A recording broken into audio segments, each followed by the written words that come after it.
Brought to you by Agilus Diagnostics.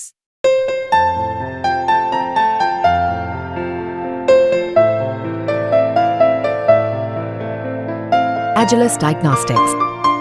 IAS बनने के सपने लेकर दिल्ली आए 3 छात्रों की राउज आईएएस कोचिंग सेंटर के बेसमेंट में भरे पानी में डूबने से जान चली गई। इस हादसे में जिन 3 स्टूडेंट्स की जान गई है, उनकी पहचान श्रेया यादव, तानिया सोनी और नेविन डेल्विन के रूप में हुई है। आईएएस बनने का सपना लेकर दिल्ली आए इन छात्रों में से कोई यूपी से था तो कोई केरल से, लेकिन इस घटना के बाद से 3 परिवार पूरी तरह से बिखर गए हैं। इस घटना में फ्यूचर में होने वाले 3 आईएएस ने अपनी जान गंवा दी। इस हादसे में जिन 3 छात्रों की मौत हुई है, आइए उनके बारे में जानते हैं। इस हादसे में यूपी की रहने वाली श्रेया यादव की मौत हुई है। श्रेया दिल्ली में आईएएस बनने का सपना लेकर आई थी, लेकिन शनिवार रात राउज आईएएस कोचिंग सेंटर के बिल्डिंग के बेसमेंट की लाइब्रेरी में पानी भरने से श्रेया की मौत हो गई। जैसे ही उनकी मौत की खबर श्रेया के घर पहुंची तो वहां मातम छा गया। बता दें कि श्रेया यूपी के अंबेडकर नगर जिले की रहने वाली थी। श्रेया ने इसी साल मई जून में ही कोचिंग सेंटर ज्वाइन किया था, लेकिन शायद श्रेया ने सपने में भी ये नहीं सोचा होगा कि उनके साथ इतना बड़ा हादसा हो जाएगा। श्रेया के चाचा धर्मेंद्र यादव ने बताया कि उन्हें अपनी भतीजी की मौत के बारे में टीवी देखकर इस घटना का पता चला। मेरी भतीजी है श्रेया यादव, जिसकी कैजुअलिटी हुई है। तो क्या पता लगा आपको, क्या जानकारी मिली? देखिए, मुझे अधिकृत तौर पे तो ना कोचिंग सेंटर से कोई जानकारी मिली, ना प्रशासन या पुलिस की तरफ से कोई फोन आया, लेकिन मैं न्यूज देख करके खुद ही जा करके वहाँ पे अप्रोच किया। तो वहाँ पहुँचने के बाद डीसीपी साहब थे मेरे ख्याल से। जब नाम पूछा उन्होंने मेरा, मैंने बच्ची का नाम बताया, तो बोले कि एक बार आप जो है आरएमएल में जाकर देख लीजिए। तो रात तकरीबन 2:30 बजे मैं यहाँ आ गया था। तो मोचरी में 3 बच्चों की डेड बॉडी रखी थी, 2 बेटियां थी और एक लड़का था। तो उससे मैंने कहा कि मैं एक बार मुझे चेहरा दिखा दो, मैं पहचान लूँ। तो बोला सर ये पुलिस केस है, हम दिखा नहीं सकते। फिर बोला एक पेपर है मेरे पास, आप उसको देखना चाहें देख लें। तो मैं 3 बच्चे थे, एक श्रेया यादव भी नाम लिखा हुआ था। तो फिर मेरी इतनी हिम्मत नहीं हो रही थी मैं उसके अंदर जाकर देखूँ भी, मेरी स्थिति ऐसी नहीं थी। फिर मैं बाहर आके गाड़ी में बैठ गया। फिर सुबह तकरीबन 6 बजे 6:30 बजे के बाद दोबारा गया मैं। तो मैंने कहा भैया आप तो दिखा दो, रात में तो आप मना कर रहे थे, रात में नहीं दिखा सकते। तो बोले अभी जब तक पुलिस नहीं आएगी, आईओ नहीं आएंगे, तब तक हम नहीं दिखा सकते। तो मैंने कहा चलो कोई बात नहीं, इतनी बात मेरी इनसे हुई। आपको जैसे आप टीवी देख रहे थे, क्या आपको जानकारी मिली जब आपने देखा, क्या था मतलब? हाँ, कितने बजे का समय था जब? मैं जब न्यूज देखा तो तकरीबन 11:15 का समय था। मैं खाना वाना खा के उसके बाद बैठा, तो मैंने सोचा न्यूज देख लूँ। तो उसमें ये आ रहा था कि राव आईएएस स्टडी सर्कल के बेसमेंट में पानी भर गया है और रेस्क्यू ऑपरेशन चल रहा है और बहुत सारे बच्चे फंसे हो सकते हैं। करीब 20-22 बच्चे बाहर निकाले गए हैं। तो उसमें फिर कैजुअलिटी की एक आ गई खबर कि एक बच्ची की कैजुअलिटी हो गई। फिर मैं 5-7 मिनट बाद 2 बच्ची की कैजुअलिटी आ गई।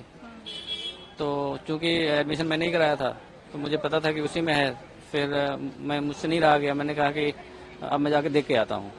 फिर मैं रास्ते में जा करके कोचिंग वाले को फ़ोन करा और बिटिया का फ़ोन मिला तो उसका फ़ोन बंद आ रहा था। तो कोचिंग वाले को फ़ोन मिला, एक बंदा आ रहा था। एक दूसरा नंबर मैंने मिला, दूसरा मिल गया डीपी सिंह कोई है। तो डीपी सिंह से मैंने पूछा, मैंने कहा कि क्या आपके कोचिंग में इस तरह कोई घटना हुई है? बोले हाँ हमारे कोचिंग है, रेस्क्यू ऑपरेशन चल रहा है। तो मैंने कहा मेरी बिटिया का एडमिशन हुआ है श्रेया यादव, क्या वो भी तो नहीं है इसमें? तो बोले सर अभी नाम तो नहीं बता सकता, पर 2 कैजुअलिटी हुई हैं, 3 कैजुअलिटी हुई हैं, 2 बेटी और एक बेटे की हुई है। तो फिर मैं मतलब बहुत ही मिसमैनेज लग रहा था। तो मुझे लगा कि पहले मैं जाके पीजी में देख लूँ उसके, क्योंकि पीजी मैंने दिलाया था, मैंने रखवाया था। तो मैं पीजी में करीब 1 बजे पहुंचा। तो 1 बजे जब पहुंचा वहाँ देखा तो उसके रूम में ताला लगा हुआ था। तब मेरा डाउट और हो गया कि फ़ोन मिल नहीं रहा है, रूम में ताला लगा हुआ, रात 12-1 बज रहे हैं, तो अगर होती तो यहीं आती। फिर मैं दोबारा वापस आया, वहाँ डीसीपी साहब से मैंने पूछा तो उन्होंने बताया कि आप एक बार आरएमएल के में जाके मोचरी में देख लीजिए। तो मैं करीब 2:30 बजे से यहाँ हूँ रात। जी, कहाँ से हैं? कौन सा वाला? जी, आप कहाँ से हैं?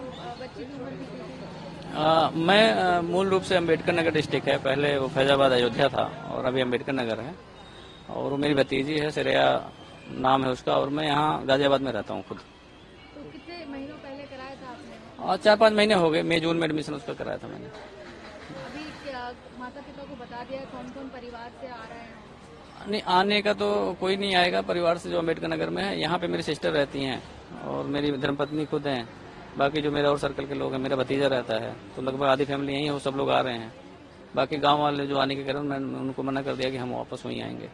क्या कहेंगे, क्योंकि काफी उम्मीदों से आपने आईएएस बनने के लिए भेजा था और ये खबर सुनने को मिली, तो क्या कहेंगे? देखिए मैम, ऐसा है कि इस तरह की घटनाएं जब होती हैं, मतलब किसी वजह से किसी की जान चली जाए, बिना किसी कारण की जान चली जाए किसी की, मतलब बदइंतजामी से, और एक जान की कीमत तो वो जानता है जो माँ बाप जिस बच्चे को पैदा करते हैं, पालते पोसते हैं, बड़ा करते हैं, तो उसकी पीड़ा तो वही जानते हैं। अब जो सिस्टम की जिम्मेदारी है, वो सिस्टम को अपनी जिम्मेदारी को लेना चाहिए। और प्राइमा फेसिया मेरी ये डिमांड है कम से कम कि जो कोचिंग के ओनर हैं उन पे गैर इरादतन हत्या का मुकदमा जरूर दर्ज हो, ताकि जितने और कोचिंग सेंटर्स हैं, चाहे मानक से बनने हैं नहीं बनने हैं, ये तो बात का विषय है, लेकिन कम से कम वो उनकी अपनी जवाबदेही ये हो जाए कि अगर मेरे से कोई लापरवाही होती है, मेरे सेंटर में कुछ ऐसा होता है, तो पहली जवाबदेही मेरी हो जाएगी। तो इसको रोका जा सकता है और रोकना चाहिए। ये देश का नुकसान है, कोई किसी एक का नुकसान नहीं है। जैसे आपने एडमिशन कराया था तो आपने देखा था कि जैसी व्यवस्था वहाँ पर है बेसमेंट में, से कोई आता है, मान लो मैं यूपी से आ रहा हूँ या बिहार से आ रहा हूँ, तो वो कोई मानक नहीं चेक करता है। जैसे हम अंदर अगर लाइब्रेरी देखने गए तो हम देखेंगे उसमें सिटिंग है कि नहीं है, कंप्यूटर्स है कि नहीं है, बुक्स हैं कि नहीं है। आदमी ये देखता है, ये नहीं देखता है कि भाई कितने में बना हुआ है। हम तो ये देखते हैं भाई 20 से लगे 20 लोग बैठेंगे, तो ये तो जो भी कॉम्पिटेंट अथॉरिटी है उनको देखना चाहिए। इस हादसे में 25 साल की तान्या सोनी ने भी अपनी जान गंवाई है। तान्या का परिवार तेलंगाना के सिकंदराबाद में रहता है। वो मूल रूप से बिहार के रहने वाले हैं। तान्या के पिता सिंगरेनी कोयला की खदान में मैनेजर थे और 20 साल तेलंगाना के ही मंचरियाल में रहे थे। तान्या के भाई की माने तो वो आईएएस बनकर देश में सुधार लाना चाहती थी, लेकिन वो खुद सिस्टम का शिकार हो गई। हमारे साथ इस वक्त बातचीत करने के लिए मौजूद है तान्या के कजन प्रतीक, मैं सबसे पहले ये जानना चाहूँगा, क्या इन्फॉर्मेशन आपको पता चली थी तान्या को लेकर के कल जो पूरा हादसा हुआ? मेरे पास आज सुबह फ़ोन आया था घर से कि ऐसा कुछ हुआ है, तो उसके बाद से मैं यहाँ आया हुआ हूँ और अभी तो यहाँ पे जो भी प्रक्रिया चल रही है वो चल रही है। बट ये बहुत ही दुखद घटना है। ये सभी लोग के लिए एक सीखने वाली बात है कि इस तरीके का ट्रेजेडी एक किसी बच्चों के साथ होता है और इसकी जिम्मेदारी किसकी बनती है, कौन है वो शख्स और उसको क्या सज़ा मिलती है। इसका एक एंड रिज़ल्ट आना चाहिए सामने।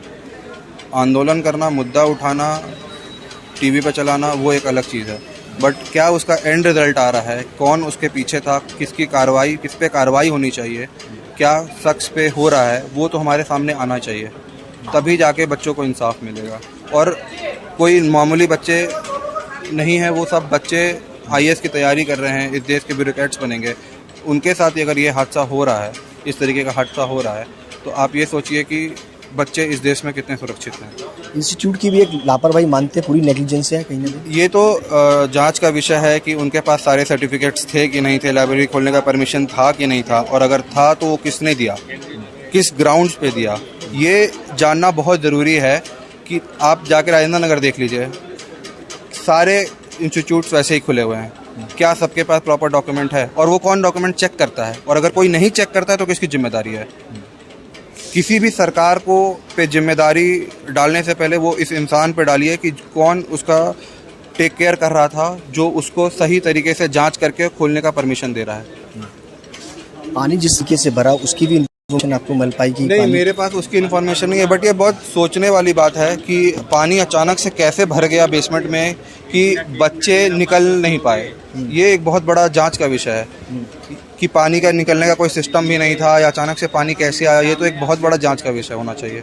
लगता है कि ये जो बच्चे आईएएस की तैयारी कर रहे हैं अपनी जान पर खेल करके इस तरीके से बिल्कुल बिल्कुल बिल्कुल, और इसके लिए हर एक इंसान जिम्मेदार है। वो माँ बाप भी जिम्मेदार हैं जो अपने बच्चों को ऐसे जगह पे भेजते हैं जहाँ पे जांच नहीं करते हैं, चेक नहीं करते हैं। ये गलती हमारी भी है, हम एज अ सिटीजन हमारी भी ये गलती है कि हम वो सब चीज़ें नहीं देख पाते हैं कि हमारे बच्चे कहाँ पढ़ रहे हैं, क्या फैसिलिटी मिल रहा है उनको, क्या नहीं मिल रहा है।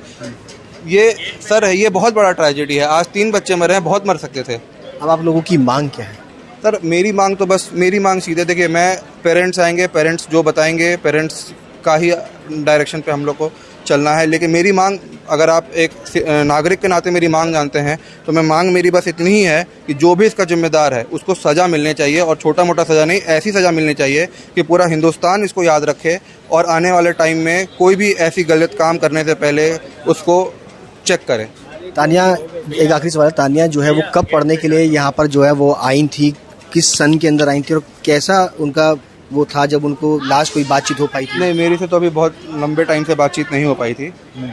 तानिया बहुत ब्राइट स्टूडेंट थी, बहुत ही ज़्यादा ब्राइट स्टूडेंट थी।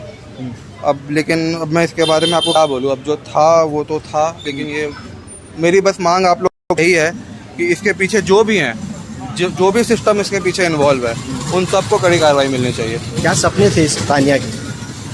सर, सपने तो सबके बड़े ही होते हैं, छोटा सपना तो किसी का नहीं होता है। IAS बनना चाहती थी, देश को सुधारना चाहती थी, आज उसी सिस्टम का शिकार हो गई जो सिस्टम को वो बदलना चाहती थी। मैं तो यही बोल सकता हूँ आपको, इसके अलावा मैं क्या बोलूँ। इस हादसे में केरल के एर्नाकुलम के रहने वाले नेविन डाल्विन की भी इस घटना में मौत हुई है। नेविन के बारे में बात करें तो वो जवाहरलाल नेहरू यूनिवर्सिटी से PhD कर रहे थे और पिछले 8 महीनों से सिविल सर्विस की तैयारी कर रहे थे। नेविन के पिता रिटायर्ड DSP हैं और उनकी मां लैंसलॉट कलाडी यूनिवर्सिटी में प्रोफेसर हैं। इसके अलावा नेविन की एक बहन भी है। नेविन के पेरेंट्स को इस हादसे के बारे में उस समय जानकारी मिली जब वो एर्नाकुलम के एक चर्च में मॉर्निंग प्रेयर में शामिल होने गए थे। नेविन के पिता करीब 10-12 साल से एर्नाकुलम में ही रह रहे थे, जबकि मूल रूप से वो त्रिवेंद्रम के रहने वाले हैं। इस घटना के बाद से पुलिस ने एक्शन लेते हुए कोचिंग सेंटर के मालिक अभिषेक गुप्ता और कोऑर्डिनेटर देशपाल सिंह को गिरफ्तार कर लिया है, जिन पर अलग अलग धाराओं के तहत मुकदमा दर्ज किया गया है। हादसे के बाद से कोचिंग सेंटर के बाहर छात्रों का विरोध प्रदर्शन जारी है।